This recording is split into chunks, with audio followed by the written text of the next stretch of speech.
이번에는 이제 국민의힘 전대에 대해서 저희가 또 얘기를 좀 해보도록 하겠는데 이번 주 후반에 당대표 출마를 위한 선언도 한다고 예정이 좀 돼 있습니다.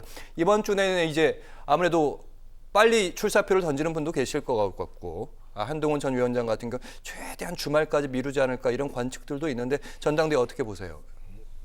지금 어대한이라는 말이 있잖아요. 예. 어차피 국민의힘 당대표는 한동훈 조사상의 여러 가지 지표나 이런 걸 봤을 때 그런 예측을 할 수는 있을 것 같아요.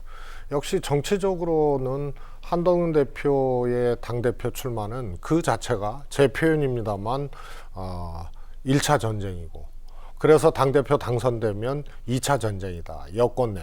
예. 대통령과의 이제 갈등이죠. 그러면 둘 다 망하는 거거든요. 그래서 기다리지 않고 당대표 출마를 강행을 했다. 그것은 결국은 대표까지 될 가능성은 크지만 또 다른 갈등의 중심에 서고, 그게 무한 책임이 있는 집권 세력 내에서의 대통령과 당대표의 갈등이라면, 그거는 대통령이 다음 대통령을 만들 수는 없어도 대통령도 엄연한 강력한 지지자들이 있는 거 아니에요? 보수 지지자들이. 그래서 한동훈 대표가 대통령과의 갈등이 예견되고, 그것이 전쟁적 상황이라고 저는 이제 표현을 하는데, 그러면은 한동훈 대표도 정치적으로 좋은 그런 결과를 얻어내기 어려운 상황으로 가는 거예요. 네. 그래서 기다리는 것이 맞는데 출마를 감행하는 것은 대표까지야 될 가능성이 크지만 정치적인 미래에는 밝지 않다.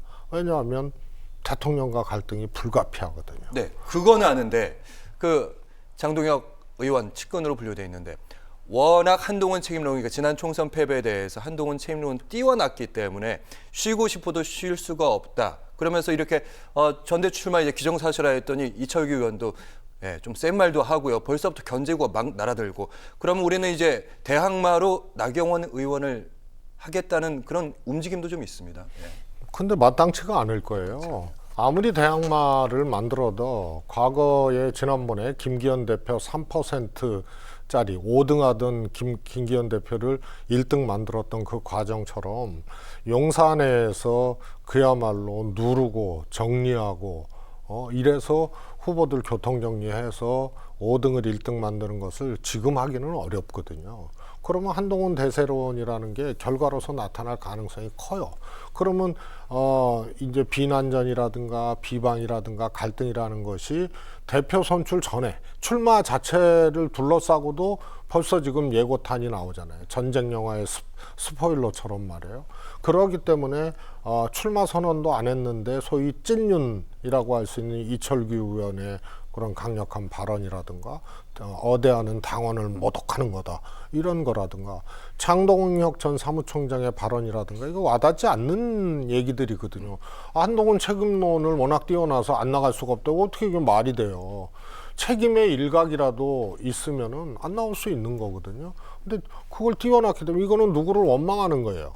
다시 말해서 대통령 책임인데 총선 참패는 한동훈 책임으로 그렇게 찔러놓은 사람들이 있고 그건 말이 안 되기 때문에 출마 안 할 수가 없다. 이 얘기 아니에요. 그래서 이거는 상대를 두고 지금 이 메시지가 왔다 갔다 한 거거든요. 이철규 메시지는 한동훈 출마 어대안이라는 것을 놓고 공박을 한 거고, 그 다음에 장동혁 촌장은 윤석열 대통령 쪽을 놓고 공방을 한 거예요. 그래서 예고편부터 벌써 전쟁적 상황을 충분히 웅변하는 예고편들이 지금 나온 거죠, 지금.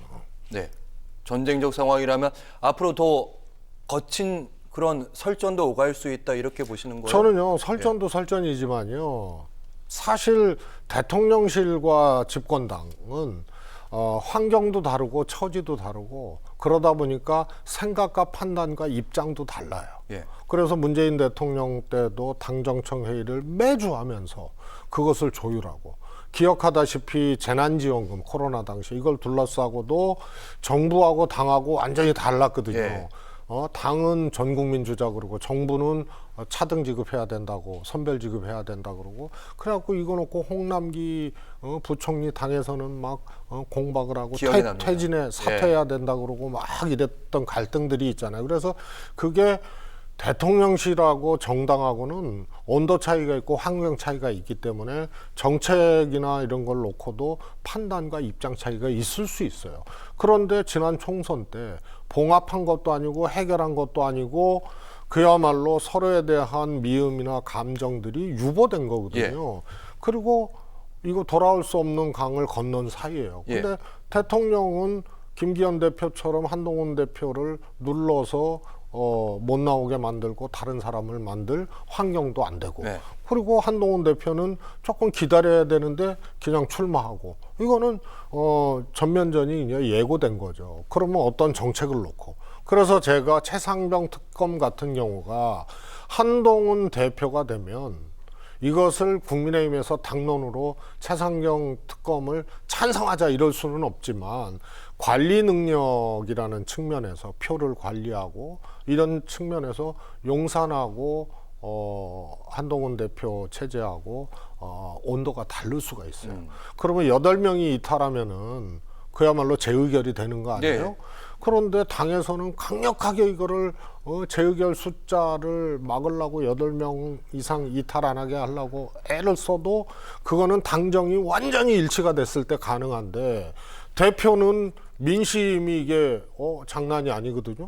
특검 찬성 여론도 높고 그리고 누가 봐도 이거는 석연치가 않은 구성, 외압이나 수사 외압이나 은폐나 뭐 이런 석연치 않은 구석들이 있고 그러니까 이것에 대해서 당은 온도가 다를 수가 밖에 없는데 대통령하고 새로 된 한동훈 당대표하고 갈등적 관계고 이러면은요 당에서 그를 양보를 하기가 어렵죠. 그러면은 이 철통 방어해야 되는데 누수가 생기는 거고 이런 걸로 이제 무너지기 시작하는 거예요. 그러다가 한 말씀 더 드리면은 김건희 여사 특검법은 어떻게 할 거예요? 가사 최혜병 특검법을 막 철통 방어를 한동훈 대표 체제에서 했단 말이에요. 그런데 우리가 김건희 여사 특검까지 또 철통 방어를 해야 되느냐. 민심이 이런데. 그리고 총선에서도 한동훈 당시 비대위원장이 김건희 여사 명품백 수수는 국민 눈높이하고 맞지 않다라고 얘기해가지고 난리가 났던 거 아니에요? 그래서 대통령 만나서 폴더 인사하고 그냥 봉합이 됐는데 그 이후로 유난 갈등이 2차, 3차 또 있었단 말이죠. 그런데 최혜병 특검을 온몸으로 한동훈 대표가 막았는데 김건희 여사 특검 어떻게 할 거냐면 이런 게 예고된 어떤 갈등이 그야말로 균열이 일어나서 무너지는 이제 그런 이제 이 사안들이 아주 곳곳에 있는 거죠. 말씀이 이제 길어지게 하셨지만 결론적으로 예측대로라면 1차 전쟁, 2차 전쟁, 3차 전쟁도 있을 수 있겠다. 그래서 정책적인 문제도 있을 수 있겠다. 이런 생각도 들었습니다. 최재성 전 정무수석과 함께 1타 시사 함께 해봤습니다. 말씀 잘 들었습니다. 고맙습니다. 감사합니다.